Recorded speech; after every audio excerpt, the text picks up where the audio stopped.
welcome back to Running Geek Girl. My name is Heather and I'm glad you're here today because I'm going to tell you a little bit about how I am prepping for the St. Jude Half Marathon on December 3rd. That is this weekend. But first of all, if you are not subscribed, make sure you hit that subscribe button so that you don't miss any of the running content I have coming out all the time. It really does help me get out in front of more runners just like you.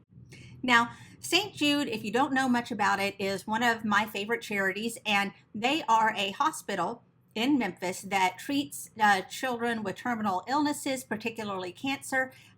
They diagnose, they treat them, they help house the families while the kids are going through treatment, and in return, the families of these kids pay nothing. Everything is all paid for them. And so they rely on a lot of fundraisers, a lot of races and activities and things like that in order to raise the funds to make that happen. So it's definitely one that I really feel really good about, and I like to help out as often as I can. So of course, the biggest race that they do all year is the St. Jude Marathon, which happens in December every year. They have a marathon, half marathon, 10K, and 5K. The marathon, half marathon, and 10K all start in the same place. The 5K starts in a different place, all have the same finish line, and all of the courses run through the St. Jude campus so that you can take a look at the facilities and see some of the kids that you are helping as you are running. So it's a great, great race. Now, if you've been watching the channel, you know that I have just come off of the Route 66 half marathon in Tulsa. That was on November 20th. And so I've been focusing a whole lot on recovery, doing a lot of shorter runs, a lot of walks and things like that. The longest run that I have had between these two races is 5 miles, just because I really don't want to overdo it. I really want to give my legs a chance to recover as best I can, but still keep things moving. So I am back inside a taper week as we speak, and so short 30-minute runs, long walks and things like that, and just kind of focusing on making sure that I am ready to go on Saturday. So let's take a minute to talk about my kit, what I'm going to be wearing and carrying with me on Saturday during the race. Now, this is going to be totally different from Oklahoma in that Oklahoma was freezing temperatures during the entire race, whereas in Memphis during this race, we are having a little warm snap right now here in the south, and it is going to be around 60 to 65 degrees the entire time that I am running. And so, of course, what I'm wearing is going to be drastically different from what I wore in Oklahoma. So let's take a look. We're going to start with the underwear. I always wear underwear when I am running a race. They are super comfortable. They are moisture wicking, and I don't chafe while I'm wearing them. So I really, really like those. And as far as the sports bra, this is typically what I wear for a race, and that is the sports bra by Queen Nike. This is one that is available on Amazon. I like it just because it's comfortable. There's no wires, nothing protruding, nothing rubbing against me. Plus, it has this fantastic pocket right in the back between the shoulder blades where you can stick ID, I can stick extra fuel, I can put my phone, anything can go in there, and it's super duper handy. So really great for carrying stuff around. Now, I will say with this sports bra, and honestly any sports bra that I have ever worn, they always rub a little bit weird right here on my clavicle. So typically what I will do is I will make sure and lube that up because it's not so much a problem when it's cold and I'm not sweating, but if there is any humidity in the air, and looking at the weather, it looks like it's going to be overcast and drizzly, so there's definitely going to be some humidity to deal with. If there's going to be anything where I'm definitely going to be sweating, then I have to put a little bit of extra lubrication right here just to make sure that I don't chafe too badly. And like I said, it's not just this sports bra, it's everything that I have ever worn. And so I will usually carry this with me in my kit. This is Tri-Slide. It's anti-blister, anti-chafe, anti-friction. It feels silky. There's no fragrance to it. All I do is just spray it on. And so I will spray this strategically as I am getting dressed in order to make sure that some of my heavier sweat points are not going to be chafe points as well. Next up are my shorts. These are by Avia.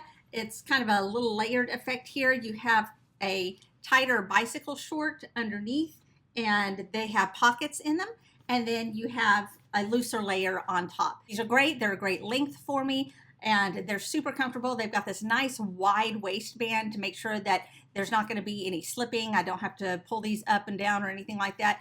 And if I have to make a quick break at a porta potty, these are easy to get up and down. So really like these. I love training in these, and I love running in these. These are great. My socks are these bright red marathon socks by Pro Compression. Pro Compression can be a little on the pricey side if you're looking at them as far as compression socks go, but they do a very good job and they last for a really long time.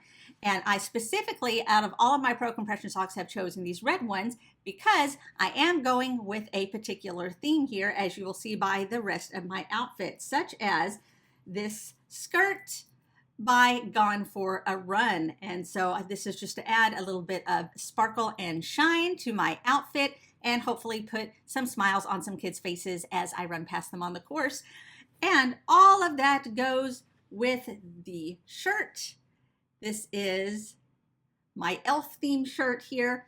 And so this goes on top of everything. So I'm red and green, and I'm going to be a Christmas elf to kind of get into the mood of the season. All of that is comfortable. I have worn all of that before. It's all very comfortable. It's all breathable. So looking forward to all of that together. It's going to be really fun. And of course, I will have my aftershocks with me. I don't think I can run without these anymore. I love them so much. They are super lightweight. They are durable. They leave my ears open so that I can hear people on the course. I can hear instructions. I can hear people coming up behind me. It's great, but I can still listen to my podcasts that I usually listen to while I run. And so if you have not checked out any bone conducting headphones before, I would definitely recommend Aftershocks. They are at the top of their game right now. They've got some great stuff available. Next up, the big question, what shoes am I going to be wearing? And I'm going to be wearing these again. These are the Gel Nimbus 24s by Asics. I've been running all year in these, but they still have some life left in them. I really believe I can get one last half marathon out of them before I start thinking about switching to a newer model. But these are super comfy, great cushioning, and they have carried me through all of my hardest stuff so far this year. So I think I can get this last half marathon out of them, and then we'll see what happens. Taking a look at fuel and nutrition, as usual, I'm going to be depending on the hydration that is going to be on the course. I have looked at where the hydration stops are, and should not be a problem. I should not face any hydration problems over the course of the race. Now, I have not seen whether they are offering any refueling over the course of the half marathon, but that's okay because I like to bring mine with me just because my stomach can be a little sensitive to a lot of gels and things like that. There are certain things that just don't sit well with me, and so I'm going to be carrying my old standard with me. These are the Sports Beans by Jelly Belly. This is the strawberry banana smoothie flavor. They've got carbs, electrolytes, vitamins B and C. They're easy to just pop in my mouth and go. If I'm not able to eat all of them at once, then they are resealable, so I can stick them in my pocket and eat the rest of them later. But these are tried and true for me. So that's what I'm going to be carrying. And of course, at the end of the race, when I am in recovery, I'm bringing one of these with me. This is Tailwind Recovery Mix and Salted Caramel. This is life. I love this stuff so much. It's fantastic for recovery and it tastes amazing. Let's talk a little bit about some of the strategy that I'm going to be using over the course of the race. Now, last time I used a 4-in-1 run walk. That was a 4-minute run to 1-minute walk. And that ratio worked out really well for me last time. I was still having to deal with the repercussions of having the end of the flu and having to deal with all the cold. So I'm hoping with all of that behind me that maybe this will be just a little bit easier on that 4-in-1. Also, on that last course, there was a lot of undulations, lots of ups and downs, very soft ups and downs. There's not quite as many in this race. There are a couple of ups and downs from what I have seen, but it shouldn't be too bad. I'll just have to judge that once I get out on the course. But I've looked at the elevation map for it, and it doesn't look too terrible. So we're going to see how that feels once I get out there. Now, as usual, the idea is to force myself to keep an easy pace for the first 3 miles. It's always very tempting to, since I am rested up and I'm ready to go, to just kind of bolt for those first 3 miles. I don't want to do that. I need to make sure that I am saving that energy for the last 5K of the half marathon. So I have to concentrate, like forcibly concentrate on keeping things easy, keeping my legs loose and relaxed. So that's going to be the focus for the first 5K. Going into the 10K section, from 5K to 10K, that's going to be picking up the pace just a touch. Then once I get to 10K, I'm going to try and find a nice steady pace that I can keep. up until mile 10. And usually at that point is when I check in with myself and make sure that I can do the rest of this. If I am having a rough day, I will just stick with the 4-in-1 run walk. However, if I'm having a good day, then I will skip the run walk and just go with a straight run all the way to the finish line for that last 5K.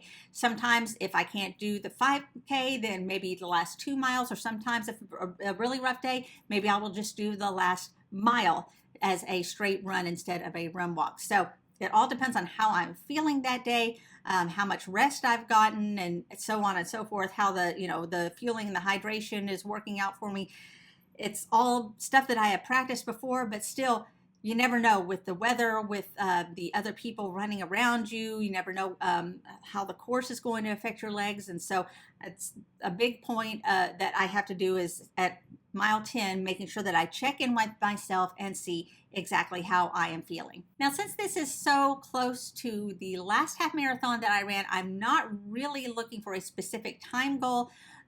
It's really just to finish. If I can get it somewhere around the same time, which was, I believe, 2 hours, 33 minutes, then that would be great. If I could get it less than 2 hours and 33 minutes, because maybe the weather's a little more agreeable this time, then I will definitely take it.